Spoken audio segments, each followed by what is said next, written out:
Ito po ang magiging topic natin for today. Saldi ko haharap sa Blue Ribbon. Sana naman totoo at hindi fake news. Sana naman matutupad ang mga pangako ng mga animal. Pangalawa, isa na namang tanim witness. Oy, may Madriaga the second. Pangatlo, Pinklawan, sablay ang plano. Pangapat, Lacson, inaamo si Panelo. Uy, mukhang may tipo. Mukhang may bagong boyfriend si Panelo. Ay, si Lacson. Tingnan natin. Panglima, Madriaga. Babae lang pala ang kaya. Uy, sabi ko na yung tanim witness na yung kidnapper na yan eh. Okay. Ako po yung muling nagpapaalala. Huwag pong kakalimutan. I-like nyo po itong video na ito. And sana po doon sa mga hindi pa po subscriber ng channel na ito, subscribe po kayo. Okay, hindi na po natin pagtatagalin. Diretso na po tayo agad-agad sa ating topic dahil kay Coach Oli. Bida ang balita. Nako po, eto. Eto ang matinding balita ngayon. Si Saldico di umano ay nahuli na. At eto pa, mismo ang nagbalita si Bongbong Marcos. Walang pambihira. Naging vlogger na si Bongbong Marcos. Naging media reporter na po. O tingnan natin. Pero bago tayo magsimula, tatanungin ko kayo. Kayo po ba ay naniniwala na nahuli na si Saldico? Sige, ilagay nyo dyan sa comment section ha. Yes, nahuli na si Saldico. Yes, hindi kami naniniwala kasi ang pamahalaan ay fake news. Okay, simulan po natin. Natili pa sa Immigration Detention Facility sa Prague, Czech Republic si Zaldico ayon sa DILG. Walang extradition treaty ang Pilipinas sa Czech Republic, kaya hindi pa malinaw ang magiging proseso ng gobyerno para mapabalik siya sa bansa matapos maaresto dahil sa kakulangan ng travel documents. Pero ayon sa International Law Professor at San Sebastian Graduate School of Law Dean na si Atty. Rodel Taton, posibleng ipa-deport si Ko dahil naaresto siya sa paglabag sa immigration laws. Mas mabilis itong proseso na ito kasi nga ito ay administratibo lamang at hindi siya court-based na proseso, no? And there may be other aspects na pwedeng gawin din with the help of diplomatic cooperation with Czech Republic kung saan ang Philippine authorities will make sure that the transfer will be safe. And kung walang extradition treaty, bilateral cooperation can really facilitate this deportation. Posible rin daw nakasuhan ng Czech Republic si Ko dahil sa illegal entry. Okay, eto ngayon tayo. Si Marcos mismo, si Bongbong Marcos, yung presidente ninyo, siya ang nag-announce patungkol dito sa pagkakahuli kay Saldico na nag-cross border daw siya sa Czech Republic. Kaya lang pinauna na hindi po madadali ang pauwiin si Saldico dahil walang extradition treaty sa Czech Republic. Pero may pamamaraan naman. Okay, yan po ang sinasabi ng mga eksperto. Ito dahilan dito. Ito ang pupuntuhin natin. Totoo ba ito? Or diversion na naman? Kasi tatandaan po natin nakakapagtaka. Si Anyo biglang nag-resign. Tapos etong si Saldico biglang nahuli. Out of nowhere, hindi ko alam kung totoong nahuli ito or talagang fake news galing sa gobyerno kasi katanga naman ni kanselado passport niya, tatawid siya ng check. Medyo may katangahan si Saldico ron, di ba? Pero ang tanong dito, baka mamaya again, another diversion ng gobyerno kasi hindi nila magawaan ng solusyon etong pagbaba ng gasolina. Tandaan po natin, ang pagtaas ng gasolina sobrang bilis. Ngayong wala na tayong problema sa langis, ang bagal ng pagbaba. Nakikita nyo? May disconnect po doon. At ito, dito nakikitaan ng kapalpakan ng taong bayan si Bongbong Marcos. So kailangan na naman nilang mag-divert. Alam nyo, kaya ako sinasabi ko, eto si Bongbong Marcos, sabi kasi may colon cancer. Hindi ko alam na Fourth stage na daw. Ako sa tingin ko, ang sakit talaga nito divertionitis. Oo, yan ang fourth stage cancer. Kasi sobrang mag-divert itong gobyerno na ito. Nawala na nga tayo sa usaping ghost projects eh. Nawawala na tayo sa pagsolusyon dito sa problema sa langis. Ngayon, pinasok nila si Saldico. Baka mamaya, ibinalita lang, pero walang resulta. In short, hindi nila mapapauwi. Tandaan po natin, makikita natin kung totoong nahuli si Saldico. Mabilis pa sa alas 4 mapapauwi yan. Kung gusto ng gobyerno, may paraan. Kung ayaw, magdadahilan na naman. Sasabihin na naman ni Boying kung ano-anong excuses. Sasabihin na naman ng mga sekretary niyang ugok kung ano-anong excuses. Sasabihin nitong si John Vic, kung ano-ano. Basta hindi yan mapapauwi. Sa madaling salita, diversion. Sa madaling salita, fake news. So, madali po nating makikita ito eh. Pag ito gumulong, tumagal ng 2 linggo, wala pa rin nangyayari, wala na ito. Ha? Ginigimikan. Again, another budol galing kay Bongbong Marcos. Siko dahil sa illegal entry. Tumanggi munang magbigay ng komento ang legal counsel ni Zaldico. Ayon kay Atty. Ruy Rondain, wala pa silang kumpirmasyon na nakukuha kaugnay ng pagkakaaresto sa dating kongresista. Siko ay kabilang sa mga sinampahan ng kasong graft at malversation sa Sandigan Bayan kaugnay ng umano'y 289 million pesos substandard na road dike project sa Oriental Mindoro. Okay, pause muna. Ngayon, sa isang banda, alam ko, para balanse tayo, no? Alam nyo naman, sa Baneteros, pag tama, palakpakan, pag mali, banatan. O, hindi po tayo double standard. Paano ngayon sasabihin, paano coach kung talagang nahuli? Si Saldico. Di dapat, pauwiin agad. At ang napaka-importante dyan, mapaatin sa Blue Ribbon Committee. Sa Blue Ribbon Investigation. Agad-agad. Simple lang yan. Kung si Bongbong Marcos guilty sa pagdarambong, sa pagnanakaw sa kaban ng bayan, at guilty siya diyan sa ghost projects na yan, kung nahuli si Saldico, hindi niya papayagang maka-attend dyan sa Blue Ribbon. Kasi gigisahin yan. Sigurado, maituturo at maituturo niyan si Bongbong Marcos. Kaya, kung napauwi yan at hindi dinala sa Blue Ribbon, garantisado po si Bongbong Marcos guilty. Ngayon, kung hindi guilty si Bongbong Marcos, dapat paatin mo ng Blue Ribbon yan para maimbestigahan ng maayos. Kailangan malaman ng publiko kung sino talaga ang mastermind. Ayaw na namin ng fake news, ayaw na namin ng excuses. Yang lintik na ICI na yan, excuses lang yan, kita mo. Inimbestigahan yung anak niya, tsaka yung pinsan niya. Oh. Executive session, hindi naman tinelevise. Sabi ila-live nila. Hindi naman ni-live. Tapos ngayon walang nangyari. May napatunayan ba yung ICI? Wala. Binudol ka lang. Binudol ka lang ng ICI, binudol ka lang ni Bongbong Marcos. Binudol ka, binudol tayong buong Pilipinas. So, dito makikita natin, napaka-importante na magiging resulta within the following days.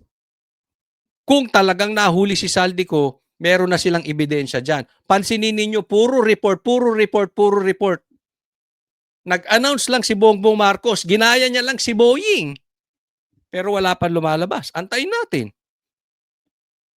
Ngayon, kung meron lumabas, dapat diretso sa Blue Ribbon. Wala nang excuses. Lacson, Tito Soto, wag na kayong mag-excuse mga animal. Puro na lang excuses.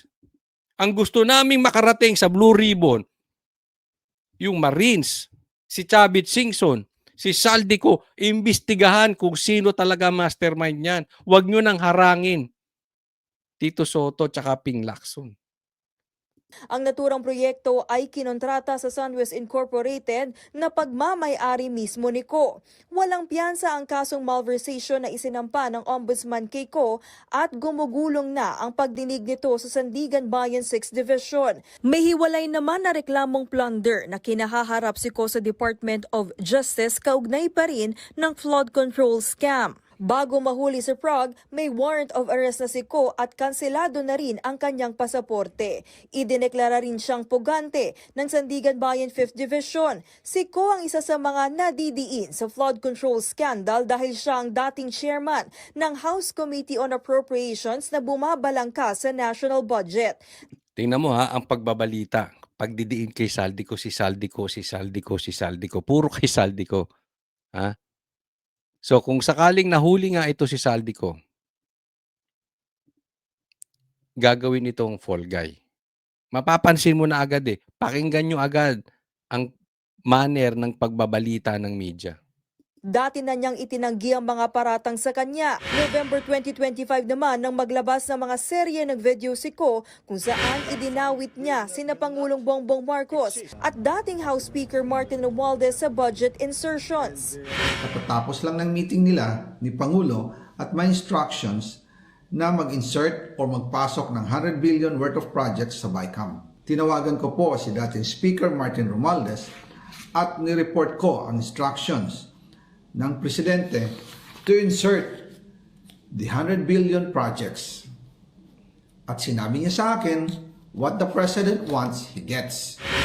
Itinanggi na yan noon ng Pangulo at ng dating House Speaker.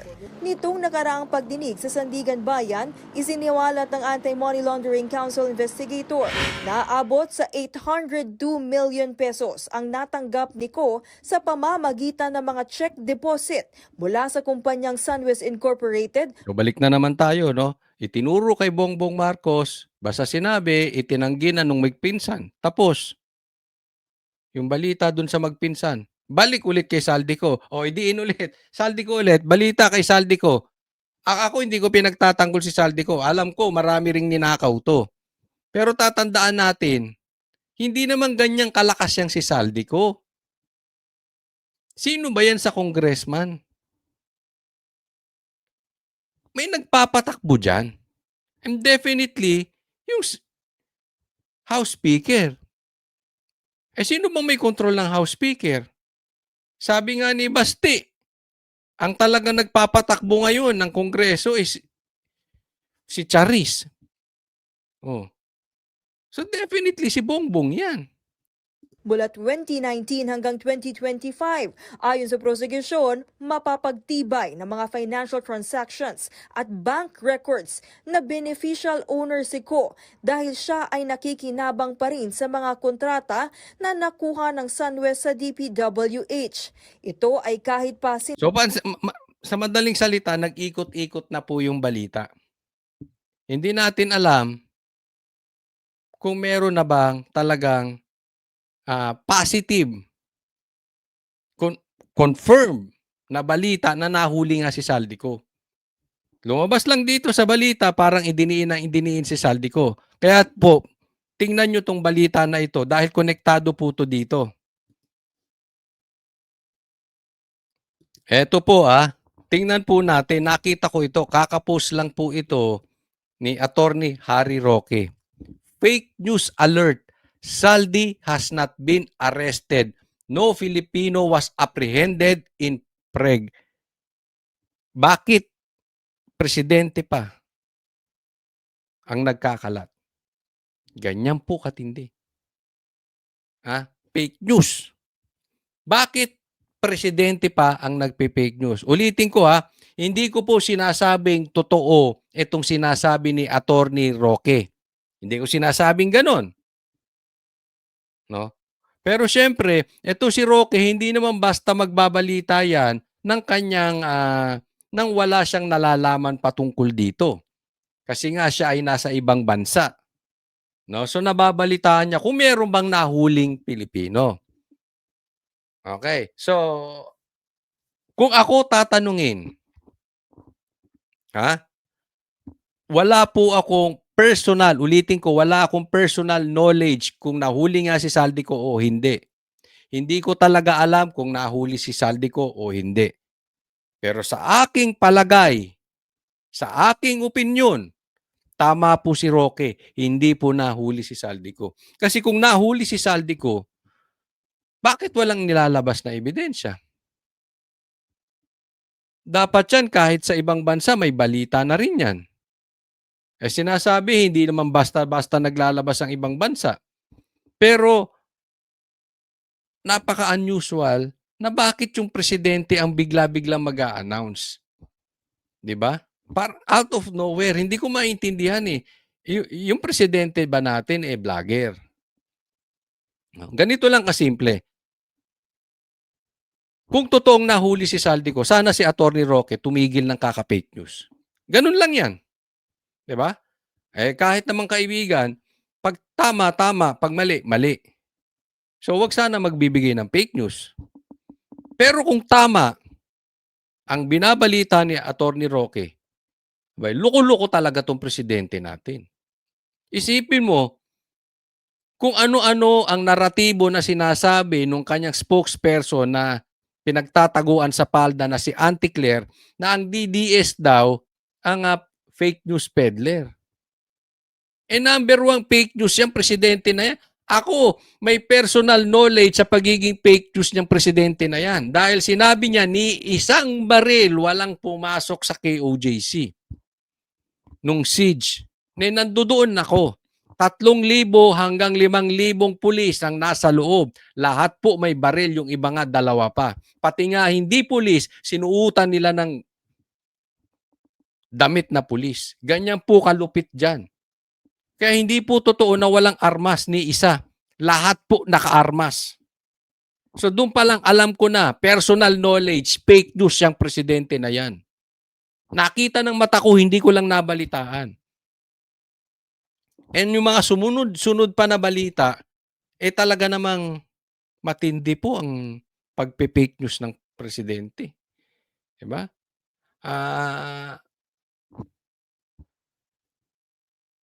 Ang lalayo eh. Ang lalayo ng kanyang mga sinasabi sa mga bagay-bagay. Bagamat yung ibang pagpe-fake news niya ay hindi directly kung hindi galing sa kanyang mga tauhan. Yung iba galing sa, halimbawa, yung pagbanat kay Sara. Diba? Nakita nyo tong Madriaga? Ako'y naniniwala, hindi man galing kay Bongbong Marcos yan directly. Galing yan sa kampo ni Bongbong Marcos. Hindi naman po pwedeng hahayaan lang yan nang walang kapangyarihan ang presidente na basta na lang pinayagan nila yan dyan. Kung ganun ang presidente natin, inutil. Di po ba? Pero ako naniniwala ko lahat ng yan.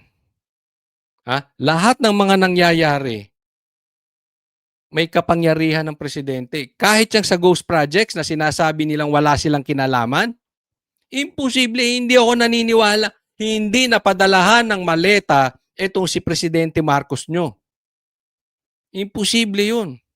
Ganun siya kainutil? Dalawa lang yan. Inutil siya o fake news siya. Ako naniniwala fake news siya. Kasi naniniwala ako napadala niya ng maleta. Ganyan po katindi. Tatandaan po natin, dalawa to ha, mag-iingat po tayo, mga DDS. Ito ang style ng gobyerno. Pag meron silang hindi kayang solusyonan, dalawa ang problema nila ngayon. Una, yung ghost projects, hindi na nila malusutan. Ang laki na po ng ebidensyang lumalabas. Pangalawa, etong problema sa krisis, hindi sila makagawa ng paraan kasi nga walang pera ang gobyerno. At pag ginawa nila ng paraan at tinanggal nila ang mga taxes, mawawalan sila ng pera, mababawasan ang kanilang kita, mababawasan kanilang pangungurakot. Kaya anong style nila? Divert, divert, divert. Or fake news, fake news, fake news. Dalawa yan. Laging magkakambal yan. Divert at fake news. Ganyan po ang ginagawa di umano ng gobyerno. So antayin po natin kung talagang naaresto si Saldico. Ha? At isusupalpal ko sa pagmumukha nila kung sila ay nagpe-fake news. At ibabanat din natin kay Roque kung siyang nagpe-fake news. Okay? Fair enough. Pero bibigyan ko po kayo, eto, isa pang fake news. Isa pang diversion galing sa gobyerno. Tingnan po ninyo ito. Ito panibagong fake news, panibagong diversion ng gobyerno ni Bongbong Marcos o ni Bongbong Marcos mismo. Tingnan po ninyo. Another ala Madriaga, another tanim witness. Humarap sa pagdinig sa Sandigan Bayan 3rd Division si dating DPWH Engineer Henry Alcantara. Tumayo siyang testigo para sa malversation case laban kay dating Senadora Ramon Bong Revilla Jr. at iba pang kapwa-akusado sa umano'y higit 92 million pesos ghost flood control project sa Pandi, Bulacan. Nabanggit ni 92 million pesos ghost project na ibinibintang kay Bong Revilla. Samantalang, yung mga mali-mali tang dinideliver sa kanila, billion po. Nakikita nyo, doon pa lang.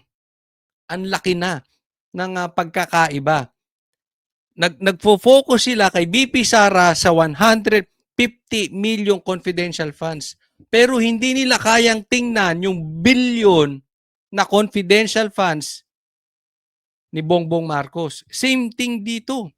Pinag-uusapan 90 million na ghost projects. Ilan yung sirang tulay na hindi natapos sa Ilocos Norte? Ilan yung mga ghost projects ng kung sino-sino? Diba? Ilan yung nadi-deliver na maleta di umano kay ni Saldico, kay Bongbong Marcos at saka kay Sandro. Sabi ng mga Marines. Nakikita nyo na, diyan pa lang, obviously, kumukuha lang sila ng fall guy. At ang natamaan dito si Bong Revilla, kung ako talaga tatanungin ninyo, I honestly believe etong si Bong Revilla ginagamit lang panakip butas. Ginagamit lang para may divert ang issue at ginagawa ng fake news. Alcantara ang paghatid umano ng milyones kay Zaldico noong 2023. Sa kanyang testimonya, nakilala raw niya ang dating kongresista sa pamamagitan ni dating DPWH Undersecretary Roberto Bernardo. Naghahanap umano ito ng distritong pwedeng mapaglagakan. Eto si Bernardo, eto ang nuknukan ng sinungaling. Eto ang paiba-iba. Eto, kaya sinasabi ko, eto ay mistulang Madriaga. Paiba-iba statement niyan. Iba sinabi niya nung unang-una doon sa Senate hearing, pero yung mga sumunod, yung mga sinabmit niya, di umano. Ito na, balitaan natin malayo na po doon sa mga sinabi sa Senate hearing. Ito si Alcantara, sinabi niya, naghahatid siya ng pera kay Saldico. Tapos, maituturo na dito si Bong Revilla. Tingnan po natin. Ng pondo para sa flood control projects. Taong 2022, 519 million pesos ang pondo para sa mga proyekto sa Bulacan sa ilalim ng General Appropriations Act. Yan, tingnan nyo. Sa Bulacan, ang laki ng tinaas from 2022, nung bago makaupo si Bongbong Marcos, 519 million. 2023, pagkaupo ni Bongbong Marcos, nag-shoot up agad 6 billion to 8 billion. Ngayon, paano mo lulusutan yan? Sige. Bakit ganyan ang itinaas niyan sa Bulacan? Tapos, ang itinuturo na nahahatiran ng pera, yung magpinsan. Paano nyo lulusutan yan? Hanap kayo ng sacrificial lamb. Magturo kayo. Kasi hindi po pwede. Hindi kukonek. Merong missing link. Saan napunta? Bakit biglang lumaki ng ganyan? lumobo ng ganyan. Magtataka ang taong bayan tapos walang proyekto. E di magturo ka. Napaginitan si Bong Revilla. Pero sa sumunod na taon, lumobo ito ng 6 billion hanggang 8 billion pesos. Pagsisiwalat pa ni Alcantara, nasa 30 hanggang 35% lamang ang natitirang pondo para sa implementasyon ng flood control projects, habang 25 hanggang 30% naman ang napupunta sa mga proponent. May bukod namang 30% na mapupunta sa contractors para sa royalties at retention. Nasa 2% naman ang pinakamalaking porsyentong kanyang nakukuha. Nasa 800 million pesos daw ang pinakamalaking halaga ng pera na na-deliver ni Alcantara para kay Ko. Ginisa naman si Alcantara ng kampo ni Revilla kung makukumpirma ba niyang ibinigay mismo sa dating senador ang kickback. Pero pag-amin ni Alcantara, hindi niya alam kung naibigay nga mismo kay Revilla ang pera. Yon. I-deliver lang daw kasi ito ng kanyang driver kay Yusek Bernardo. Ayon. Diniliver kay Bernardo, pero ang sinasabi, ibinigay din kay Bong Revilla. Ang tanong, nakita ba ni Alcantara? Hindi. So fake news to si Bernardo. Isipin ninyo, si Diskaya na dapat gagawing state witness, hindi ginawang state witness. Etong dinideliveran ng pera, eto si Bernardo, siya ang naging state witness. Hindi mo na makasuhan ngayon yan. Tapos, ang itinituro si Bong Revilla. Pero walang direct connection from the delivery of the money going to Saldico and Bernardo. Walang connection or hindi niya mismo alam kung i-deliver nga kay Bong Revilla. Nakikita nyo na po ang butas. So, Coach, ang tanong, bakit si Bong Revilla? Tatanungin ko ka rin kayo. Di ba? Kasi napanood ko na ito eh. Bakit ba pinag-initan si Pastor Kibuloy? Una, malapit sa mga Duterte. Kalaban ng mga rebelde. Ganito rin kay Bong Revilla. Bakit si Bong Revilla? Again, political rival sa Cavite. Kailangan hitting two birds in one stone ka dyan. Di ba? Sino bang promotekta dyan kay Bernardo? Alam nyo naman yan sa simula pa lang. Nakikita po natin. Even yung mga witnesses na ipitinuturo, hindi nila masabi, hindi nila ma-connect or hindi nila maituro yung deliveries ng pera kay Bong Revilla. Yung iba nga, hindi pa nga kilala si Bong Revilla. Yun ang lumalabas na sinasabi ng abogado ni Bong Revilla.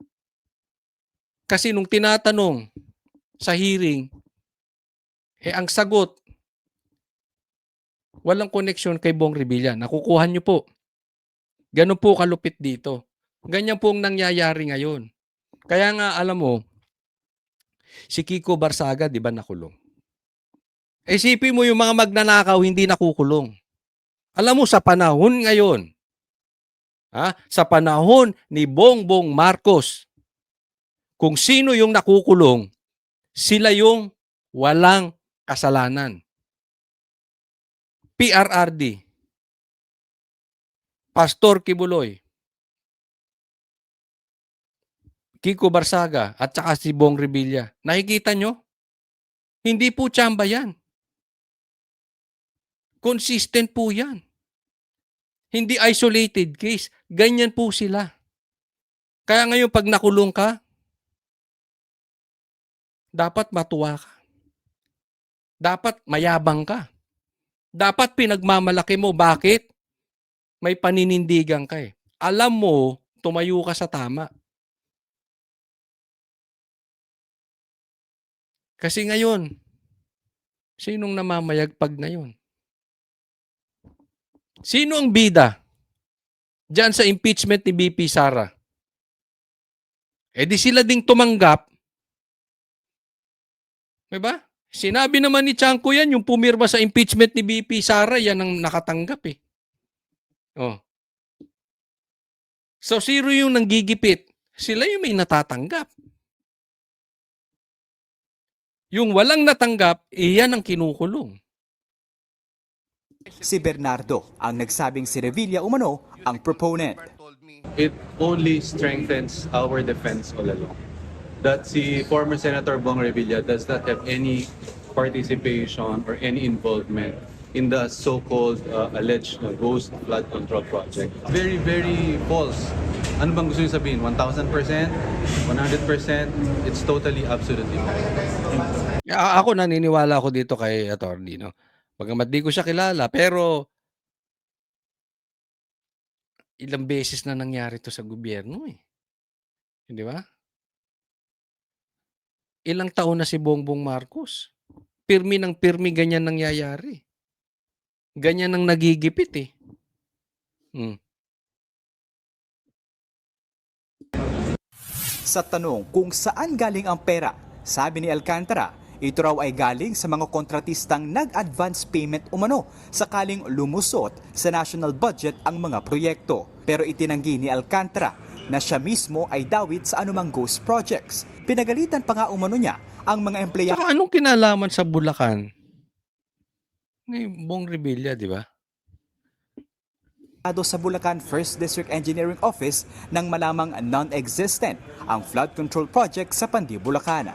Kasunod ito ng revelasyon ni Pangulong Bongbong Marcos sa kanyang SONA noong nakaraang taon. Wala, Bongbong, fake news ka talaga. Okay, hindi ko sinasabing si Bongbong Marcos ang may pakana nito ah. Okay. Pero, ako in my opinion, galing sa kampo nila yan.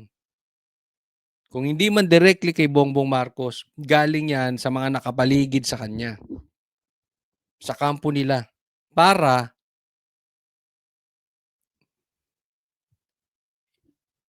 ma-divert. Para maalis sa kanila. Magkaroon sila ng sacrificial lamb. Kasi may nakawang nangyari. Parang ganito. May nawawalang pera. Kanino mo ibibintang? Kailangan, meron. Saan napunta yung pera? Turo ka. Kung sino-sinong pagtuturuin mo. At ang pinakamalaking tao na naituro nila, si Bong Revilla. Eh di ba sabi may makukulong? So para mapanindigan nilang may makulong, itinuro yung walang kinalaman. Kasi pag pinakulong mo, totoong meron na natanggap, ituturo si Bongbong kasi kokonekta yun eh. Sabi nga, iisang malaking sindikato yung mga nakakakuha ng pera. Bakit tuturo siya? Sa tansya ni Alcantara mula 2022 ay nasa 10 hanggang 15 beses na nag-deliver siya ng pera kay Bernardo na suma total ay pumapalo ng 1.7 billion hanggang 1.8 billion pesos. Nag-deliver siya kay Bernardo, 1.7 to 1.8 billion. Magkano lang ang sinoli nito? Tapos state witness na. Ang pinuputok ng butsi nitong si Boying, na pinagtalunan nila ni Marcoleta kaya hindi niya magawang maging state witness si Diskaya kasi magsosoli muna ng pera. Ang laki pala na ng na-deliver dito kay Bernardo, billion. Tapos ang isinuli, barya lang, state witness na. Ligtas na siya. O kailangan niya magturo. Kita mo? Ganyan po ang gobyerno ni Bongbong Marcos. Masaya na siya. Kayo, tanungin ko kayo. Halimbawa lang, makapagnakaw ka ng bilyon. Magbalik ka ng 300 milyon. Okay na sa'yo? Luko-luko ka lang kung hindi okay sa'yo. Diba? Nakatakda namang humarap si Bernardo sa pagdinig sa bail hearing ni Revilla sa mga susunod na araw. Nagbabalita mula sa Frontline. Yan. So, makikita na po natin na talagang isa-isa na po. Isa-isa na po na sumasablay ang kanilang mga witnesses. Hindi lang po ito dito Even kay Madriaga, sabit na sabit po sila. Tatandaan po natin, pag hindi ka nagsasabi ng totoo, pag na-cross-examine ka, tapos ka. Natanong ka nung kabila. Buti ko ang magtatanong sa'yo, itong sila Ridon, kung ang magtatanong sa'yo, yung mga kakampi rin, ni Tambaluslos, lusot ka. Pero pag natanong ka nung kabilang abogado, matanong ka ni Marcoleta, matanong ka nitong abogado ni Bong Revilla, sino tong babae, itong hawak ko ambito, kung yan na magtatanong sa'yo, lusot kayong mga magnanakaw. Aba? Nako. Next. Isa pang tanim witness. Sabi ko sa inyo hindi lang po kay Bong Revilla to.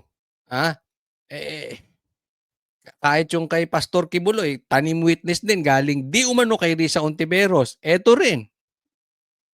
Tanim witness din. Di ba? Sabi ko sa inyo, hindi po tsamba yan. Hindi isolated case. Ganyan po ang gobyerno ni Bongbong Marcos, di umano.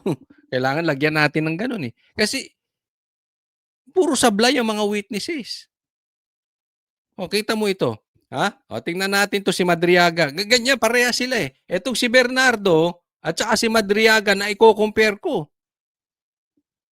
Parehas sinungaling na mga witnesses.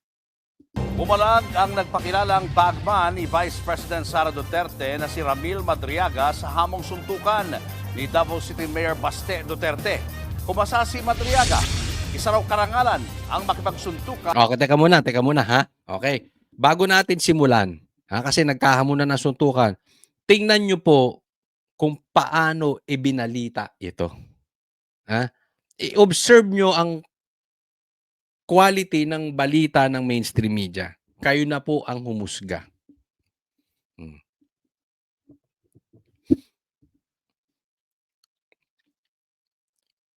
Kay Mayor Baste. Sa handwritten na sulat ni Madriaga, sinabi niyang kung magpupunta sa Annex 2 ng Camp Bagong Diwa si Baste, handa siyang makipagpalitan ng suntok, sipa, uppercut at kahit pa headbutt. Ito ang sa akin, okay? Bakit ba nagkahamunan ng suntukan? Bakit ba ito hinahamon ni Baste?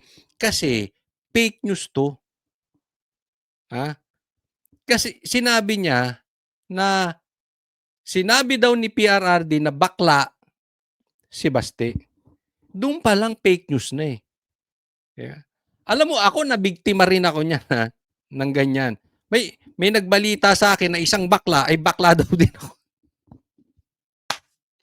Pero yung mga totoo kong kaibigan at lalo na yung mga malalapit kong kaibigan at kapamilya ko, alam, hindi ako bakla. At ito rin, sinasabi si Baste bakla. Sisiguraduhin ko po sa inyo, hindi bakla si Baste. Ako na po nagsasabi. Kaya fake news to. Sinabi daw ni PRRD bakla si Baste. Natural, hahamunin mo suntukan. Diba? Yun nga lang, walang kwenta tong kalaban. Kasi si Baste, maraming mawawala sa kanya. Ito, sino ba to? Patapon buhay nito. Tandaan natin, kidnapper to. Ang kaya lang nito mga bata. Hindi naman lalaban ng patas yan Natural, pag mangingidnap ka, marami kayo. Sinong kikidnapin nyo? Di bata. Siyempre, may mga armas kayo. Yan ang alam nito. Pero pag patas na laban, kaya ba nito? Kung suntukan wala itong binatbat. Diba? Ngayon, lalabanan daw niya si Baste. Unang naghamon ng suntukan si Mayor Baste nang banggitin siya ni Madriaga sa supplemental affidavit nito. Nakasaad kasi doon na tinawag umanong baliw at bading ni dating Pangulong Rodrigo Duterte ang mga anak nitong sila Congressman Pulong at Mayor Baste. Kaya buwelta ni Baste, suntukan na lang ng walang restrictions. Kahit isama pa raw nito si dating PNP Chief General Nicolas Torre III at ang isang anyay Bangag. Ayan. Isama mo ni si Torre at si Bangag. Suntukan tayo. Pumayag naman si Kaya lang, may kondisyon. Etong si Madriaga, kung lalaban siya ng suntukan. Kung matatandaan, dati na rin naghamon ng suntukan si Mayor Baste kay Torre. Pumasa si Torre at ni-livestream pa nga ang kanyang paghihintay sa boxing ring. Pero ni Anino ni Baste, hindi nakita. Ang galing ng balita, o di ba? Oh, naghamon si Baste, pero dati niya na ring hinamon si Torre. Kasi sinasabi ni Baste, isama mo pa si Torre, isama mo pa si Bangag. Ngayon, binalita na itong news channel na ito, ay hinamon ka ni Baste, ay hinamon ka ni Torre. Pero hindi ka naman nagpakita. Tanong, yung ba ang kumpletong istorya? Ganun ba ang nangyari? Ngayon, balikan muna natin yung excuses ni puntahan mo, sa madaling salita, puntuhan mo ako sa kulungan, doon tayo magsuntukan. Siyempre, kaya lumaban niya si Madriaga kasi alam niya hindi pwedeng mangyari. Kung gusto mo nang makipagsuntukan, magpaalam ka dyan sa mga pulis mo. Pwede ka namang lumabas, gumawa kayo ulit ng ring. Suntukan kayo. Ba? But anyway, tingnan natin tong balita na to. Yan, tinapos. Tinapos di ba? Bakit ko po nasasabi? Kasi hindi po yan ang buong istorya. Nung naghamon si Torre, alam niya wala sa bansa si Baste. Naalala nyo? Nung nakabalik si Baste, sabi niya, sige, tuloy na natin ang suntukan. Ayaw na ni Torre. Madali kasi maghamon O halimbawa, alam ko umalis ng bansa si Torre. Hamunin ko ng suntukan. Ngayon, pupunta ako ngayon. Alam mong hindi makakabalik. Imposibleng makabalik. Bakit babalik? Pero nung nakabalik, ayaw mo na. Di ba? Yung ganung excuses ni Torre, kabaklaan po yun. Diretsuhin na po natin. Yun ang kabaklaan. Yun ang dapat na tinatawag na supot ni John Vic. Naghamon ka suntukan nung wala sa naghamon.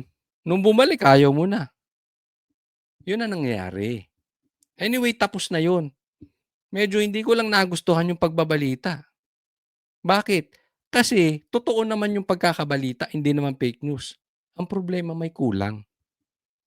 Pag kulang yung balita mo, kahit pa anong tawagin mo dyan, para sa akin, in my opinion, fake news yun. Kasi hindi yun ang kumpletong istorya. Di ba? Naintindihan nyo na. Kayo na po ang humusga sa mga kalidad ng mga balita ngayon ng mainstream media. Next po tayo. Nako, lagot. Tingnan po natin ito meron na namang bagong pasabog ang Pinklawan. Kaway-kaway sa mga nanonood dito ang Pinklawan. May bago na namang meron na naman silang hawak laban kay BP Sara. Ano kaya ito? Hindi titigil ang mga umuning pasabog sa impeachment proceedings laban kay Vice President Sara Duterte. Ayon kay House Committee on Public Accounts Chair at Bicol Saro Party List Representative Terry Ridon, mas marami pa ang mabubunyag sa susunod na hearing. Mas mabigat po itong darating pong pagdinig na ito dahil hindi na po mga star witness ang magsasalita. Ang magsasalita na po rito mga dokumento mismo. Ayun. So may bagong pasabog. Hindi kaya yung ilong mo sumabog. Hindi po grave threat yun kasi meron silang bagong pasabog na naman Meron na naman silang bagong ebidensya kasi ngayon daw dokumento na ang magsasalita. Hindi na isang taong kriminal na may kasong kidnapping. Diba? So, alam mo, itong mga congressman parang naging nakakita na kayo ng vlogger na yung nabuhay sa pasabog. Ang tawag ko dyan, pasabog vloggers. Pambira. Animal. Itong mga congressman natin, parang naging pasabog vloggers. Meron na naman silang bagong hawak. Alam mo, kung meron kayong hawak, matagal nyo nang hindi nyo pinagtiisan si Madriaga. Yung ganong kalayo na witness, kalayo sa katotohanan na witness. Alam mo, nagmukha kayong tangalo doon, ha? Pinatulan nyo yun. Kumbagat sa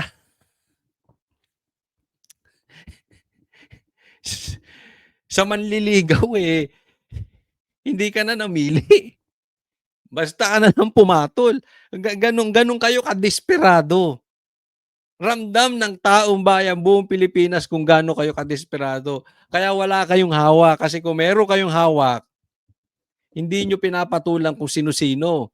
Na pati ultimo, si John Vic gustong gawin ng Pink Lawang gawing kandidato. Pati si Tory gustong gawing kandidato. Di ba? Ganyan kayo kadesperado.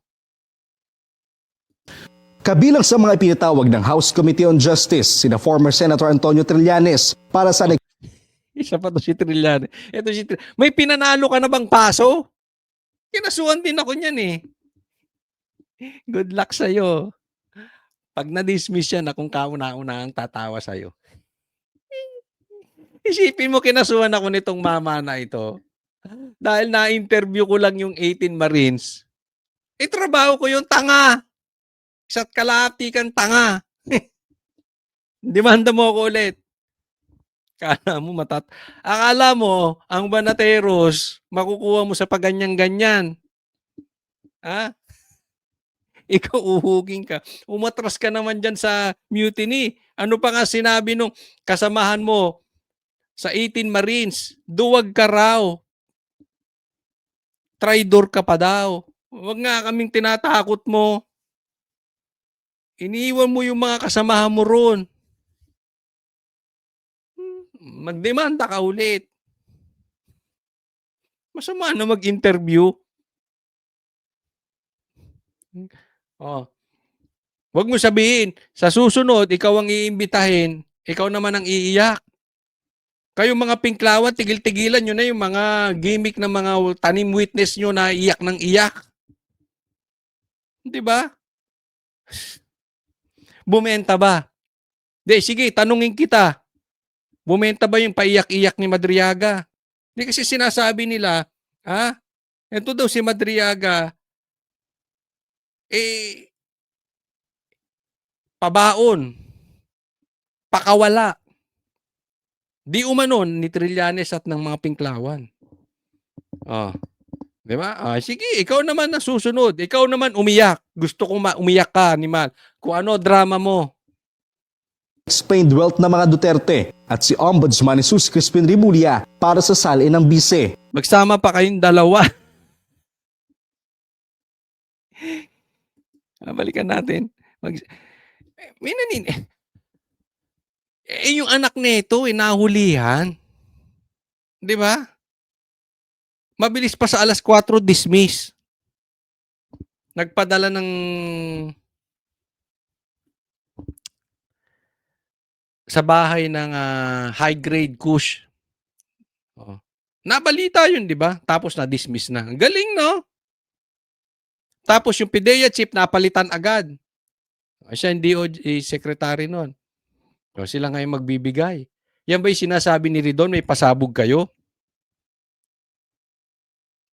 Na ikaw naman ay napadala na kasama mo daw na nabigyan ng pera ng pag-aasikaso sa ICC, sabi ng 18 Marines, at kinonfirma rin ni Boying na kayo rin ang magkasama sa pagpapadala sa ICC kay PRRD. Ngayon may pasabog kayo kay Sara. Sinong tanga maniniwala sa inyong dalawa? Hindi, kayo mga maniniwala ba kayo sa sasabihin nito? Alam mong galit sa Duterte, lalo na to si Trillanes. Ito si Boying, negosyante lang siguro to. Kung asaan ng masarap, dun yan. Si Trillanes, wala talaga yan.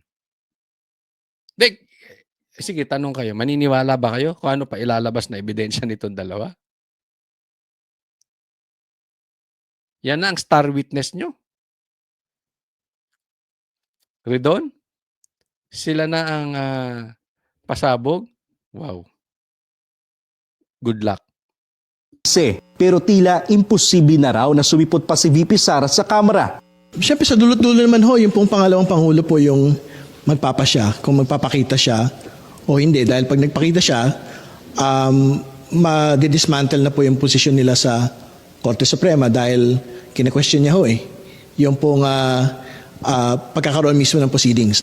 Hindi na invited ang nagpakilalang bagman umano ni VP Sara na si Ramil Madriaga sa susunod na pagdinig. Naisubitin na rin ang Hindi na invited. Bakit? Nagkalat eh.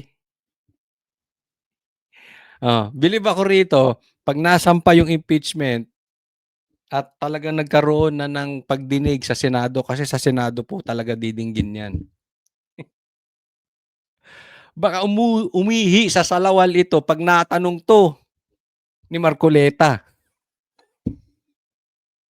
Pag ito natanong ni Cayetano, ni Marcoleta, ni Escudero, baka umihi sa pantalon to.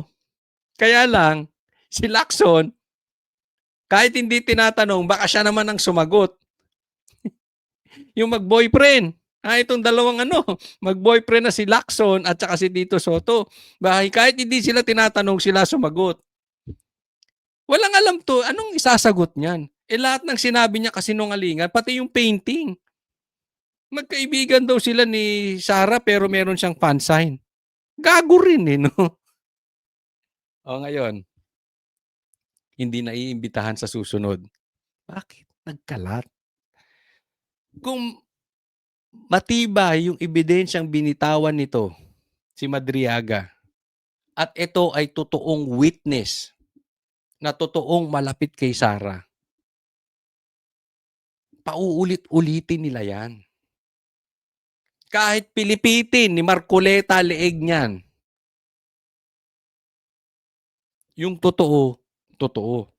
Hindi matatakot na ibabalik at ibabalik yan dyan sa Kongreso. Nung nakita nga itong si Marcoleta, tumayo Yung anak pa lang yan. Pagdating yan sa Senado, ihi sa salawal yan. Nalabanan pa ng suntukan si Baste. Baka mangiyak, lalong umiyak, humagulgul yan. Tapos po ito si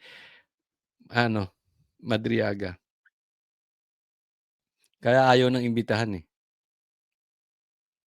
kampo ni Madriaga ang kanyang supplemental affidavit sa Office of the Ombudsman para sa angkop na pagsusuri sa mga pahayag niya sa Kamara. Para sa agenda ay sayang. Alam mo? Sabit. Sabit lahat ang pagpaplano ni Trillanes ng mga pinklawan laban kay VP Sara. Yan ang kumakalat di ba?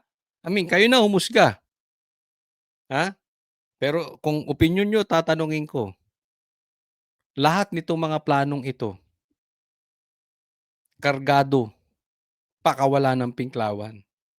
Sabit. Sabit ang mga plano nila. Eto, malaking ebidensya, nasabit yung mga plano nila. Tingnan po natin to kasi sinabi, mahina daw ang ulo nitong si Sara, sabi ni Madriaga. Tingnan nyo kung gaano sila ka-fake news. Ang problema, hindi nila alam nitong pinklawan bubuelta sa kanila ngayon. Nayari sila. Di ba? Gusto nilang siraan si Sara, mahina ang utak, at tinulungan lang para makapasa sa bar. Pero tingnan natin compare natin. Si Sara, first take, nung nag-take ng bar, pasado. Ang score, 80. Si Lenny, pumasa, take 2. So, ibig sabihin, nung una, bagsak si Lenny. Nagigets nyo?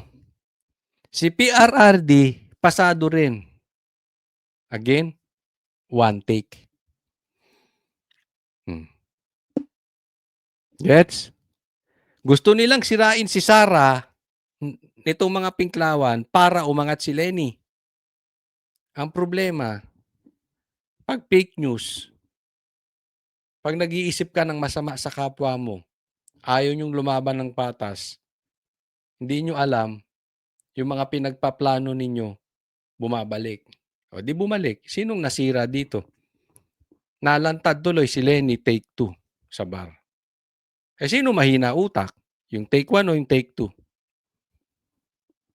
Anong score ni Lenny sa bar? -2 kay Sara. So I assume 78.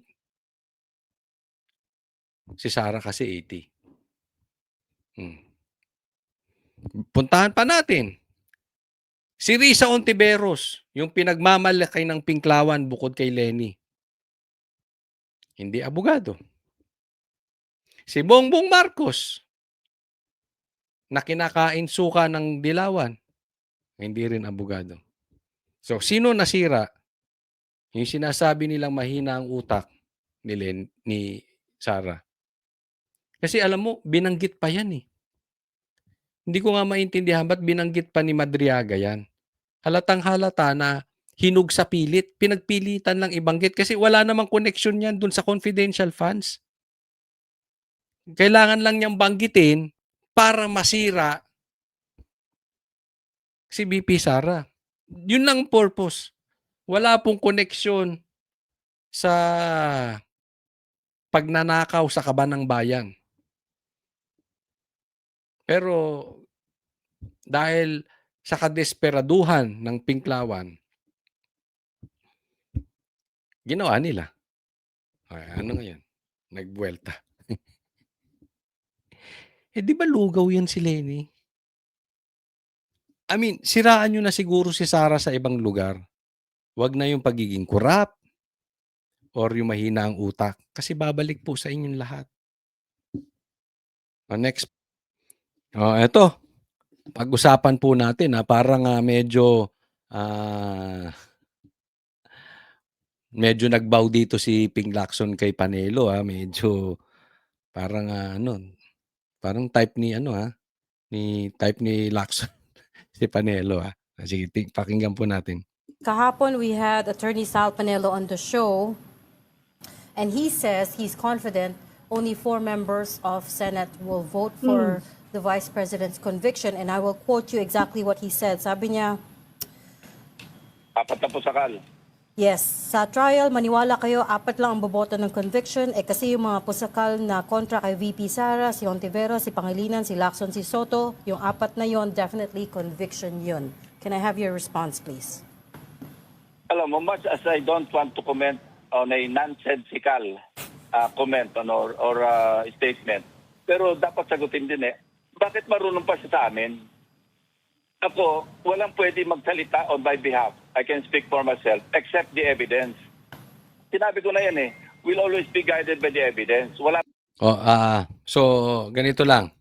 Ang issue dito ni Lacson, tinawag si Lacson na pusakal nitong si Panelo, si Attorney Sal Panelo, dahil ang boboto lang daw sa conviction ni BP Sara para siya ay ma-impeach, siya, si Tito Soto, si Risa ata at saka si Kiko. So 4 lang sila na pusakal.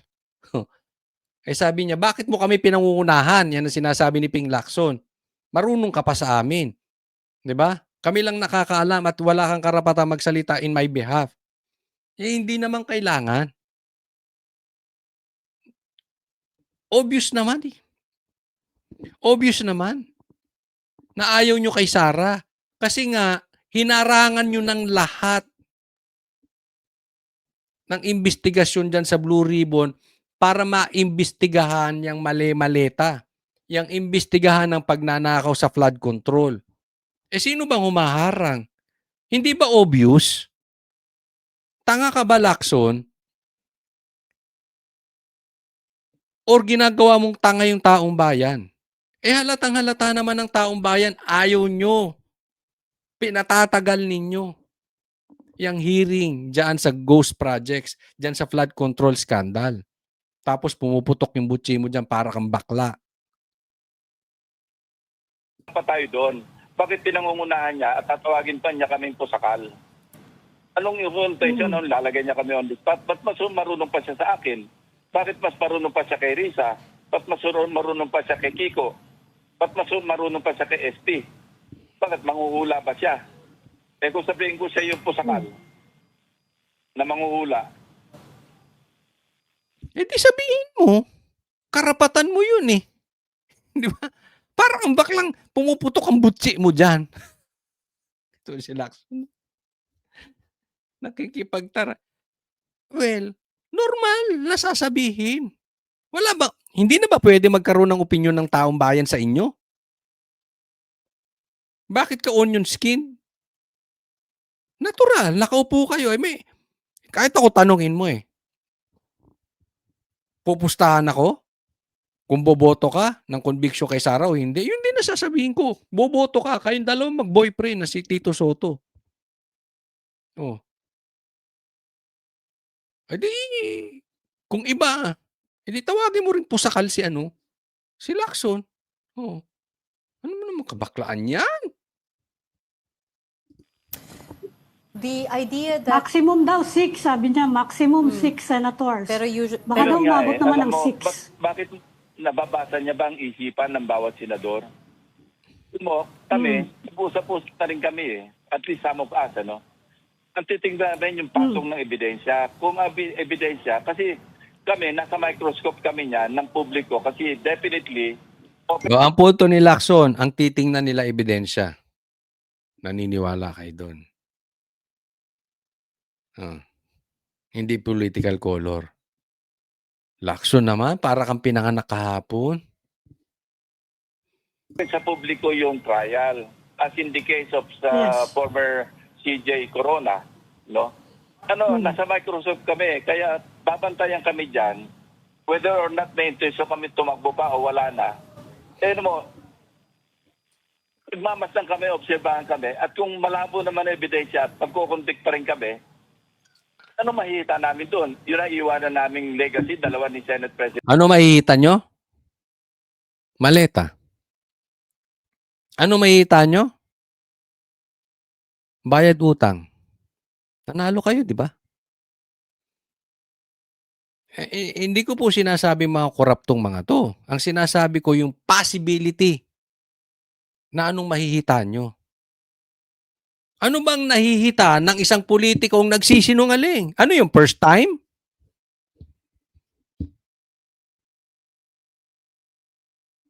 First time bang gagawin ng politiko yan? So, ibig mong sabihin, malinis kayo, sobra. Yang ginagawa nyong yan, malinis kayo, sobra. Ay, wow. Hiyang-hiya naman ako sa inyo ni Tito Soto. Hiyang-hiya ako. Soto, na kami walang kakwenta-kwentang ebidensya, nag-convict kami. On the other hand, ang tiba na ebidensya, tapos pag-a-appoint kami. Saan naman kami lalagay niyan? Yan ba ipapamana namin sa mga anak namin, sa mga apo namin? Hindi, yung maleta. Makatanggap ka lang ng 2 maleta. Hello? Hindi ko pa pinagbibintangan na ganun sila, ha? Ang punto lang natin, hindi first time sa politika yan. May posibilidad po yan. Diba? Posibilidad lang. Ha? Kasi nagtatanong ka, anong mahihita mo? O di sasagutin kita. Yun ang mahihita mo. Ayaw mo ng sagot ko, huwag ka na magtanong. May mga huwisyo naman kami, huwag niya kami pangunahan. Kasi yun ang talagang complete nonsense. Yung sasabihin mong 4 yung sigurado magko-convict. Hindi lang sa pusakal, ungas siya, ungas. Pero para lang sa ating tigapakinig, ang ibig sabihin kayo ng pusakal. Thank you. Galing yan sa sa salitang pusa sa kalye. Pusakal, ito nang galing yan. Hindi ko na tinanong. Usually, ang ibig sabihin yan, adik. Diba? Yun ang ibig sabihin yan. Pero Marami No, akong kung sakal pwedeng na isipin magnanakaw. kay Senator Ping Lacson, Kung pero sakal hindi ko na siya sinungaling. maisip na addict. No? Yeah. But the idea that confident sila that she will win if the impeachment case goes to Yeah. a Senate trial, and that it's going to be a numbers game. That's what Attorney Sal Panelo said. Yeah. What do you think of that? Does it have any basis at all? Given that, let's be honest, medyo divided nga naman talaga ang Senado. Walang basis at all. Ano? Kasi alam mo, ang pinaka-saving grace ni Sal Panelo, yung anak niya, ang layo, yung anak niya, ang layo ng bagsak ng prutas do sa puno. Ibang aura ng anak. Ano? Ako, umaanga ako doon sa anak eh. Ay, crush mo pa, crush. Hindi, nagtatanong lang, crush mo, Pogi. Ayaw mo ng matanda, gusto mo yung bata. Why, hanga siya dun sa ano. May itsura yung anak niyan. Why? Kasi na-interview namin yung anak niya, di ba? Oo nga. Hindi, yung anak naman kasi niya, diretso magsalita. Yung nauukol lang sa batas. No? Wala yung mga pusakal, wala mga ganyan-ganyan. Pero, totoo naman yung sinasabi ni, nung tatay, ni Attorney Sal. Totoo naman. Opinion niya yon, pero baka karamihan ng mga Pilipino yun din ang opinion. Meron bang maniniwala sa inyo? Halimbawa, sabihin ko na hindi iko-convict ni Tito Soto at saka ni Lacson si Sara. May maniniwala ba sa inyo na halimbawa sabihin ko sa inyo na excited imbestigahan ni Tito Soto at ni Lacson yung patungkol sa maleta at sa ghost projects?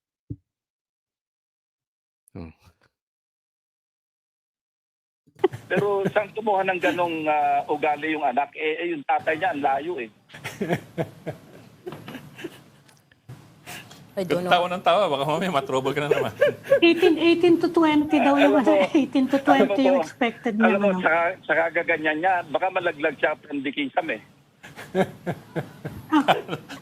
Sorry.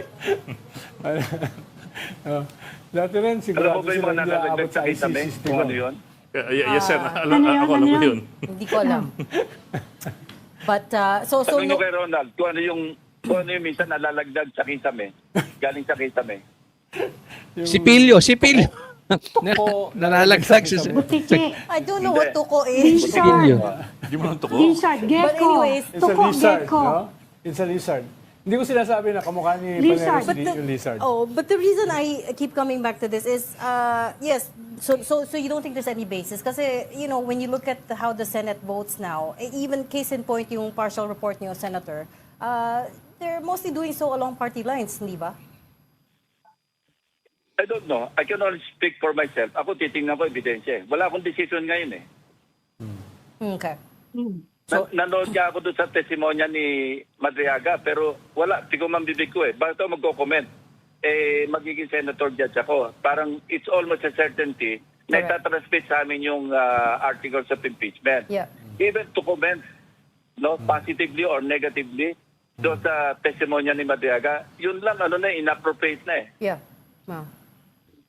Actually, that's what I was gonna ask you about next, but okay, fair Hindi enough. ko sinasabing meron kaming kasama na inappropriate ha. Pero dapat wag mag-comment. Kami yung huwis eh. Kahapon, we had Attorney Ay, Sal. nako. Okay, hanggang dyan na lang po muna tayo. Maraming salamat sa pagsubaybay nyo sa channel na ito. Sana po ay wag pong kakalimutan. Napaka-importante sa akin. Baka naman, libre naman po yan. Like nyo po itong video na ito. And sana po, tuloy-tuloy po kayong mag-subscribe dito sa channel. Again, libre po mag-subscribe ha. Kiklik lang nyo yung subscribe button dyan. Makakatulong na po kayo.